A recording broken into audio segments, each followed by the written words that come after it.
You know, something must be wrong when almost every single song has sex as its basis.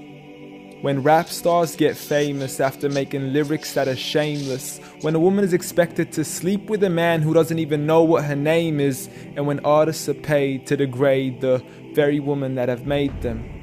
To the point they are nothing more than pieces of plastic that we can dispose of once they are no longer attractive. It's sickening and sadistic that this world's become so misogynistic.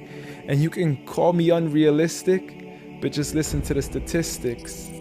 7 in 10 men view porn, while over 75 million are addicted. 68 million requests a day for pornographic pictures, making 1 in 4 searches sexually related. It's like nobody even knew she existed until she got naked, degraded and abused over and over again just to gain millions of views. It's a shame we've subdued to a definition of beauty which is so misconstrued, as we judge each other's looks off of Facebook likes, Instagram pictures to filter off what we really look like. See, we are so obsessed with our outside, we have slowly lost sight of who we really are in real life.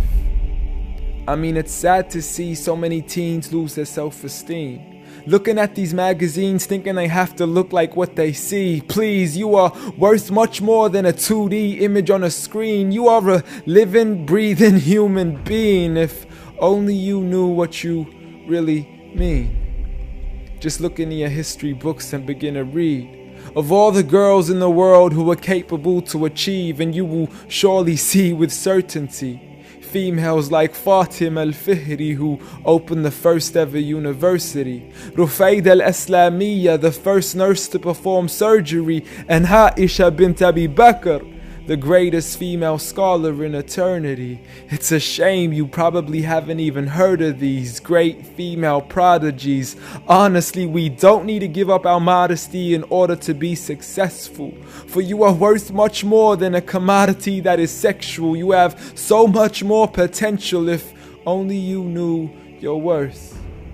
You could be like the greatest of all women to have walked this earth, like Mary, the mother of Jesus, chosen by Allah to be an example for the believers, a woman who stood strong even when she was abused, falsely accused and ridiculed for things she'd never ever do, so it didn't really matter when there was nobody else beside her, for she knew that God was Ar-Razzaq and her ultimate provider, and she had a trust in Him alone. Just like Asiya, the wife of Fir'aun, a woman who was brave and courageous, stood up for what was right and didn't let anybody change this. A woman who was fearless and laughed in the face of death, for she gave up the riches of this life for a palace in the next.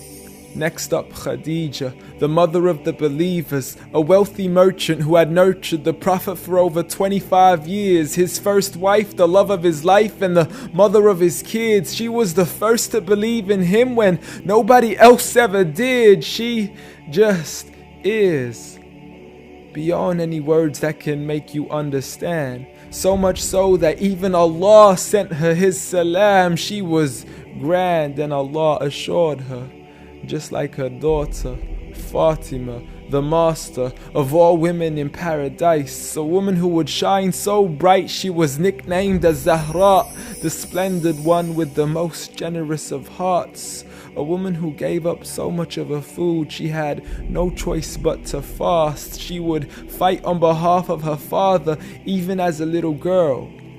And such are the examples of the greatest woman in the entire world. And it had nothing to do with how they looked, but for who they truly were.